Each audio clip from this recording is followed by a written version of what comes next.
Hello students, आज हम यहां पे बात करने वाले हैं आईबीपीएस पीओ प्रीलिम्स के लिए हमें किस तरीके से हमारे मॉक टेस्ट को अटेम्प्ट करनी चाहिए। क्योंकि अगर हमारे मॉक टेस्ट में हमारे मार्क्स जब इंक्रीज होते हैं, हमारा जो ग्राफ है वो बढ़ता रहता है, तो हमारा कॉन्फिडेंस एक नेक्स्ट लेवल पे होता है। बहुत सारे ऐसे बच्चे हैं आप में से जो नहीं जानते हैं कि किस तरीके से एनालिसिस किया जाता है। बहुत सारे बच्चों ने आज तक सुना है कि कई सारे टीचर्स बोलते हैं कि मॉक का एनालिसिस करो, मॉक अच्छे से अटेम्प्ट करो, लेकिन स्ट्रेटेजी शायद बहुत कम बच्चों को ही पता है कि अटेम्प्ट कैसे किया जाता है और उसका एनालिसिस कैसे होता है। तो चलिए बात करते हैं यहां पे। तो देखिए, सबसे पहले अगर हम बात करते हैं हमारे एग्जाम डेट की, राइट, क्योंकि हमारा नोटिफिकेशन आ चुका है, फॉर्म भरने स्टार्ट हो चुके हैं। तो अगर मैं बात करता हूं हमारे एग्जाम डेट की, तो हमारे पास एग्जाम डेट है 23 सितंबर, 30 सितंबर, ठीक है, और देन हमारे पास है 1 अक्टूबर, राइट। तो एग्जाम की ये 3 डेट्स है हमारे पास। इन 3 डेट्स पर हमारे आईबीपीएस पीओ का पेपर होने वाला है, राइट। अब बात आती है कि आज की डेट हमारी क्या है। अगर हम आज बात करते हैं तो आज हमारे पास है August 16, राइट। 16 अगस्त हमारे पास है, यानी कि अप्रोक्सीमेटली हमारे पास 40 दिन है, और 40 दिन हमारे पास है, और इस 40 दिन के अंदर हमें अपना सबसे बेस्ट परफॉर्म करना है। हमें प्री भी पढ़ना है और हमें मेंस भी पढ़ना है, राइट। तो चलिए यहां पे बात करते हैं। तो सबसे पहली बात क्या है, देखिए दोस्तों, अगर आप एक प्रायर पहले आपने अपना कोर्स कंप्लीट कर चुके हैं, क्योंकि आपको पता तो है ही कि आईबीपीएस पीओ का हमारा नोटिफिकेशन आएगा, हम इसकी तैयारी भी कर रहे होंगे। तो सबसे पहली और सबसे इंपॉर्टेंट चीज जो आपको मॉक लगाना स्टार्ट कर देना चाहिए, वो है आपका August 28 से, ठीक है। August 28 से आप मॉक लगाना स्टार्ट करेंगे। यहां ध्यान रखिएगा, अब हर चीज को बहुत ध्यान से सुनना कि आपको मॉक लगाना कब से स्टार्ट करना है आईबीपीएस पीओ के लिए। आपको 28 अगस्त से स्टार्ट करना है, और 28 अगस्त से लेके सितंबर 10 तक, 10 सितंबर तक आप जो मॉक लगाएंगे वो एक बहुत अलग तरीके से लगाएंगे, ठीक है। यानी इस दौरान आप जो मॉक लगाएंगे वो एक तो ऑल्टरनेट लगाएंगे, हर एक दिन छोड़ के एक दिन आपको मॉक लगाना है, ठीक है। यानी अगर 28 अगस्त को आपने मॉक लगाया तो 29 अगस्त को छोड़ देंगे, और देन आप 30 अगस्त को एक मॉक लगाएंगे। पहली चीज तो आपको मॉक ऑल्टरनेट पे लगाना है। दूसरी बात, इसी टाइमिंग के दौरान आपको ज्यादा से ज्यादा क्विजेस लगानी है, वो भी टॉपिक वाइज, राइट। कई बार आप मिक्स क्विज भी लगाएंगे, तो कई बार आप टॉपिक वाइज भी लगाएंगे। तो ये आप अपने एंड से करते रहेंगे कि आपको टॉपिक वाइज और मिक्स क्विज दोनों आपको यहां पे लगानी होगी, because you have time that day. उस टाइम के दौरान आपके पास टाइम होगा कि आप टॉपिक और मिक्स टॉपिक्स के ऊपर क्या लगाएंगे, क्विज लगाएंगे। और इसी टाइमिंग के दौरान आपको यह पता लग जाएगा कि आपका कौन सा सब्जेक्ट वीक है, जहां पर आपके अच्छे स्कोर नहीं आ रहे हैं। क्योंकि जब आप इस टाइमिंग से लेके इस टाइमिंग तक जब आप मॉक लगा रहे होंगे, तो कहीं ना कहीं रीजनिंग में या इंग्लिश में या मैथ्स में आपके स्कोर आएंगे। आपको पता लगेगा कि 30 में से कितना आया इंग्लिश में, 35 में से कितना आया क्वांट के अंदर या रीजनिंग में। तो आपको वहां पे पता लग जाएगा, और उस हिसाब से आप अपने सेक्शनल मॉक लगाना स्टार्ट करेंगे, ताकि आप उस सेक्शन को स्ट्रॉन्ग कर सके। तो 10 सितंबर तक का आपके पास टाइमिंग होगा, आपको इन सब के ऊपर काम करना है। क्योंकि ध्यान रखिएगा दोस्तों, मैं आपको 3 ऐसे स्टेज बताऊंगा, उन स्टेज के अंदर अगर आपने मॉक लगाना स्टार्ट किया तो आप एक बेहतर परफॉर्म कर पाएंगे। आपके नंबर केवल और केवल इंक्रीज होंगे, बढ़ेंगे, घटेंगे नहीं। तो सबसे पहली चीज है हमारा, ये जो है हमारा स्टेज नंबर 1, ये हमने यहां पर कंप्लीट किया। इसके बाद अब बात आती है हमारे स्टेज नंबर 2 की। हमारा जो स्टेज नंबर 2 होगा, इस स्टेज नंबर 2 में हम क्या करेंगे। अब हम यहां पे बात करते हैं सितंबर 11 से लेकर के सितंबर 17 तक की बात करते हैं, 17 सितंबर तक की बात करते हैं। इन 7 दिनों की बात करते हैं। इन 7 दिन में आप सभी को डेली बेसिस पर आपको मॉक लगाने हैं। रेगुलर आपको मॉक लगाने हैं डेली। आप ऐसा कोई दिन नहीं जाएगा आपका जब आपने उसका मॉक नहीं लगाया। एनालिसिस अब मैं बताऊंगा आपको, लेकिन मैं आपको मॉक लगाने की बात कर रहा हूं। तो सितंबर 11 से लेकर सितंबर 17 तक आप डेली मॉक लगाएंगे। इस डेली मॉक लगाने के बाद अब आपको यह पता लग जाएगा कि आपका कौन सा टॉपिक वीक है, क्योंकि अब आपको यह तो कंफर्म हो ही जाएगा कि किस टॉपिक से आप एग्जाम के अंदर क्वेश्चन छोड़ रहे हो या गलती कर रहे हो, या किस तरह के टॉपिक में आप ज्यादा समय ले रहे हो क्वेश्चन को सही करने में। तो आप अपने यहां पे जो आपका वीक टॉपिक है, उस वीक टॉपिक के ऊपर आप काम करेंगे, उसका आप एक टू डू लिस्ट बनाएंगे और उसके ऊपर आप फोड़ने के लिए तैयार रहेंगे। आपको पता होगा कि भैया इस 7 दिन के अंदर, इस 7 दिन के अंतराल में आपके जो मॉक में मार्क्स आ रहे हैं उनमें से कौन से ऐसे टॉपिक है जो आपके वीक हैं, या फिर कौन से ऐसे टॉपिक के क्वेश्चंस हैं जो आपके टाइम कंज्यूमिंग हैं। क्योंकि एग्जाम में या तो यही होगा कि आपको कोई टाइम कंज्यूमिंग लगेगा, उसे आप छोड़ रहे होंगे, या फिर कोई टॉपिक आपका वीक होगा तब आप छोड़ रहे होंगे, या फिर आपको तब पता लग जाएगा कि किस तरह की सिली मिस्टेक्स आप कर रहे हैं कैलकुलेशन में या फिर किसी भी तरह के वर्ड को प्लेस करने में।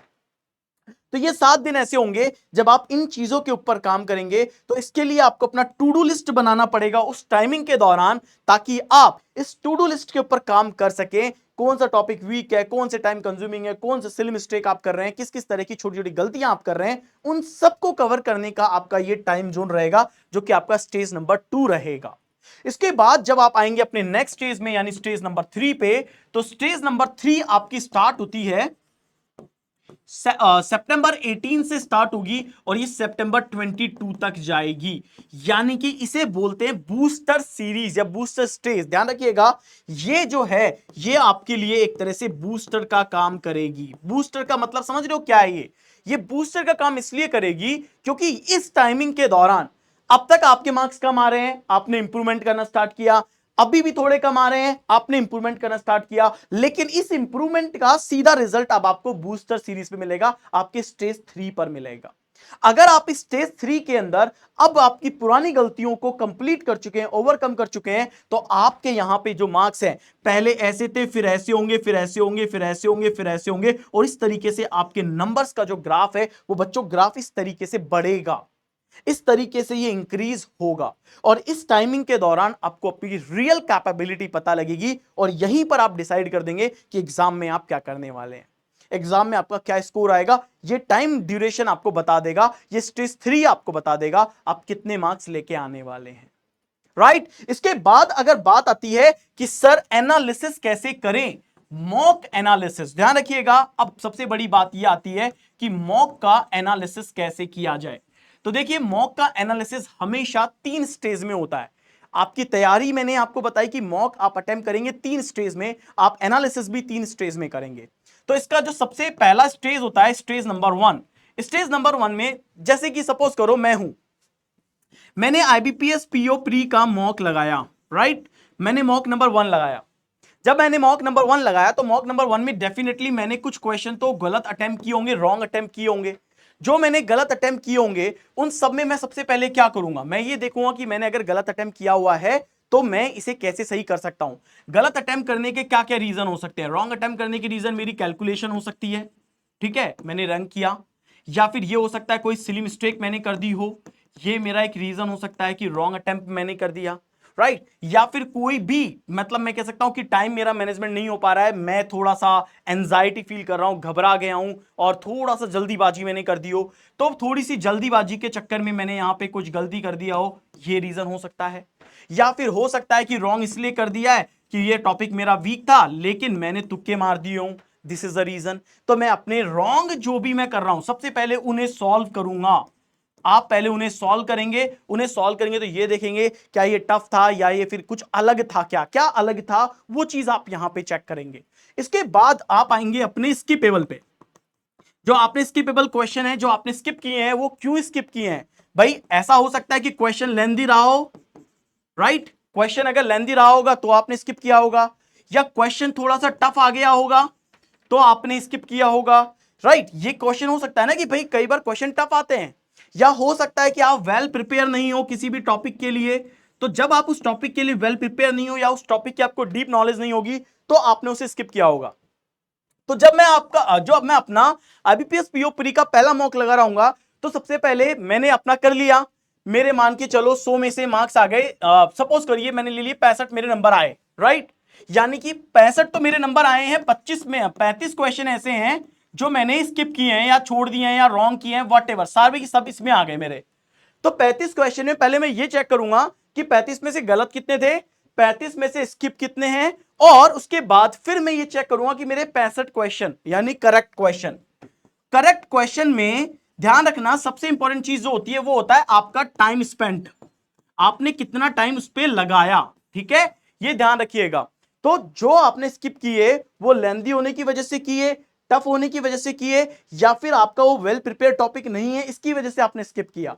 आपको ये समझना पड़ेगा और इसके क्वेश्चंस को आपको सॉल्व करना पड़ेगा। ये याद रखिएगा, आपको ये सॉल्व करने हैं, सेम डे पे ही करने हैं। सुबह मॉक लगाइए, शाम तक उसको आराम से सॉल्व करिए। इसके बाद आता है आपका करेक्ट क्वेश्चन में आप बच्चों कितना टाइम स्पेंड कर रहे हो। कई बार ऐसा होता है कि बच्चे बोलते हैं सिलॉक्स सर मेरे पास 10 सेकंड में होता है, राइट, लेकिन एग्जाम में पता पड़े उसी एक पर्टिकुलर सिलॉक्स पे किसी बच्चे ने 40 सेकंड लगा दिए। तो भैया प्रैक्टिस के दौरान तुम 10 सेकंड में कर रहे हो, वहां पे तुम 40 सेकंड लगा रहे हो, क्यों? तो इसके ऊपर आपका जो बड़ा वाला क्वेश्चन मार्क है वो आ जाना चाहिए कि यहां 40 सेकंड क्यों लगा, यहां पे 10 सेकंड क्यों नहीं लगा, यहां के 30 सेकंड बचा के मैं किसी दूसरे क्वेश्चन में डाल सकता था, राइट। तो ध्यान रखिएगा, तरीका यही होता है, आप हमेशा इसी तरीके से चीजों को करेंगे। आपका मॉक लगाने का तरीका आईबीपीएस पीओ में अगर आप एक अच्छे नंबर चाहते हैं तो डू इट दिस वे। आप अपना स्टेज साइड डिसाइड करिए, अभी आपके पास टाइम है, 28 अगस्त अभी दूर है, आप अपना पूरा की पूरा एक लिस्ट बना लीजिए, इस दिन मैं ये मॉक लगाऊंगा, इस दिन ये लगाऊंगा, इस दिन ये लगाऊंगा, इतनी क्विजेस मैं करूंगा, इतने अटेम्प्ट में लगाने वाला हूं, इतने ऑल्टरनेटिव्स में करूंगा, इतने सेक्शन मॉक में लगाने वाला हूं। ये चीजें आपको अभी डिसाइड करनी होगी, ये सब कुछ आपको ऑन पेपर पे लिखना होगा और इसके बाद फिर आप इसी प्लानिंग के अकॉर्डिंग मॉक लगाने की ये आपकी प्लानिंग है, एनालिसिस करने की आपकी ये प्लानिंग है, आपको इसी तरीके से एनालिसिस करना होगा। उम्मीद करता हूं आप सभी को ये सेशन समझ में आया होगा और इस सेशन के ऊपर आप काम करना अब स्टार्ट करेंगे। अगर आपकी कोई भी क्वेरी है बच्चों, आप मुझसे पूछिए, आई विल हेल्प यू, मैं आपकी हेल्प करूंगा कि किस तरीके से आप मॉक अटेम्प्ट करते हैं। अब बात आती है कि चैप्टर टू चैप्टर, तो ध्यान रखिएगा, सबसे पहले मैं आपको बताता हूं कि सपोज करो क्वेश्चन ऐसा आता है कि सर अगर मुझे मान लो पेपर में पहले क्या अटेम्प्ट करना है, अगर क्वांट आ रहा है तो क्वांट में क्या अटेम्प्ट पहले करूं, रीजनिंग आ रहा है तो रीजनिंग में पहले क्या अटेम्प्ट करूं, और इंग्लिश आ रहा है तो इंग्लिश में क्या पहले अटेम्प्ट करूं। तो देखिए क्वांट में सबसे पहले आप सिंप्लीफिकेशन, राइट, सिंप्लीफिकेशन और अप्रोक्सीमेशन के क्वेश्चंस को आप सबसे पहले करेंगे, ये याद रखिएगा, ये चीजें आपको सबसे पहले देखनी होंगी, सिंप्लीफिकेशन अप्रोक्सीमेशन से कितने क्वेश्चन आ रहे हैं उन्हें सबसे पहले करो। इसके बाद दूसरे नंबर पे आपको क्वाड्रेटिक इक्वेशन करनी होंगी। क्वाड्रेटिक इक्वेशन ऐसे साइन मेथड के थ्रू, बहुत सारे बच्चे इसमें कंफ्यूज रहते हैं, तो साइन मेथड को अच्छे से समझो और क्वाड्रेटिक खत्म करो। इसके बाद आता है नंबर सीरीज। नंबर सीरीज के क्वेश्चन मिसिंग नंबर के आते हैं या रॉन्ग नंबर के आते हैं, तो डेली इसके 20-20 क्वेश्चन के सेट लगाना स्टार्ट करिए, 20 रॉन्ग करिए, 20 मिसिंग करिए, आप मिसिंग खत्म करिए। इसके बाद चौथे नंबर पे आप लगाएंगे डीआई। मैं आपको बता रहा हूं, लाइन में, बार में, टेबल में, और अभी क्योंकि पाई के भी क्वेश्चन आए हैं आरआरबी में, इन चारों की सबसे ज्यादा आप प्रैक्टिस करिए, राइट। आपका डीआई यहां पे, ये पेपर बहुत अच्छा चला जाएगा अगर आपने इसके बाद डीआई अटेम्प्ट करी। और उसके बाद लास्ट में आपके पास आता है अर्थमेटिक, और अर्थमेटिक में भी करीब 5 से 6 चैप्टर ऐसे हैं जिनसे क्वेश्चन आता ही आता है। टीएसडी से आएगा, टीडब्ल्यू से आएगा, बोट एंड स्ट्रीम से आएगा, राइट, एसआईसीआई से आएगा, पार्टनरशिप से आएगा, आपके मिक्सचर से क्वेश्चन आएगा, आपके रेशियो से क्वेश्चन आएगा। तो इन टॉपिक को आप अच्छा कर लीजिए, इन टॉपिक के ऊपर लास्ट ईयर के जिस तरह के क्वेश्चंस आए थे उन क्वेश्चंस को करना स्टार्ट करिए, ये टॉपिक करिए। अर्थमेटिक में भी आपको इसी तरीके से लगाने हैं, मॉक का पैटर्न आपका यही होना चाहिए। रीजनिंग में आपको पता है भैया मेरे पजल आता है और सिटिंग अरेंजमेंट आएगा, ये मेरे 20 क्वेश्चन कवर करेगा, राइट, ये आप सबसे बाद में करेंगे, लेकिन आप पहले करेंगे अल्फा न्यूमेरिक सीरीज के क्वेश्चन, अल्फाबेट सीरीज के क्वेश्चन करेंगे, आप कोडिंग डिकोडिंग पहले आप करिए, आप सिलॉक्स आप पहले करिए, आप इनइक्वालिटी करिए, ठीक है, ये आप पहले करेंगे। इसके अलावा ब्लड रिलेशन को और डायरेक्शन को आप एक साथ करेंगे, ये आपको पहले करना है। इसके बाद आता है आपका रैंकिंग को आप पहले करेंगे, और साथ में वर्ड फॉर्मेशन को लेकर के या फिर वर्ड पेयर को लेकर के, ठीक है, ये आप पहले करेंगे। इस तरीके से आप करेंगे, पहले आप ये करेंगे नंबर 1 2 3 4 5, और देन सबसे लास्ट में आप ये करेंगे। तो मॉक में भी आप यही सीरीज अटेम्प्ट करो, क्योंकि देखो जो आपकी हैबिट मॉक में होगी ना वही आपकी एग्जाम में भी होगी। अगर आपने शुरू में ही पजल लेना स्टार्ट कर दिया, एग्जाम में आप पजल लेंगे, ये 99% चांसेस होंगे। अगर आपने यहां पहले अर्थमेटिक ले लिया, एग्जाम में अर्थमेटिक ही आप सबसे पहले कर रहे होंगे, ये चांसेस सबसे ज्यादा होंगे। लेकिन अगर आपने इस पैटर्न को फिक्स कर लिया तो आपके ये चांसेस होंगे कि ये सबसे बेहतर आपका होगा ही होगा। तो दोस्तों ये सेशन है, इस सेशन के अंदर जो चीजें मैंने आपको बताई हैं वो चीजें आप फॉलो करना स्टार्ट करिए। मैथ्स और रीजनिंग को लेकर के इस स्ट्रेटजी को फॉलो करना स्टार्ट करिए और फिर आप देखिए आपको रिजल्ट कितना अच्छा मिलेगा। और केवल ज्यादा नहीं, केवल 7 दिन आप करके देखिए, इस स्ट्रेटजी के ऊपर काम आपको खुद को लगेगा कि मोदी सर हैं और उन्होंने जो बात बोली है वो वाकई में उनके लिए और आपके लिए करेक्ट बैठी है। ठीक है, तो फिर मिलते हैं आपसे नेक्स्ट सेशन में। Thank you very much.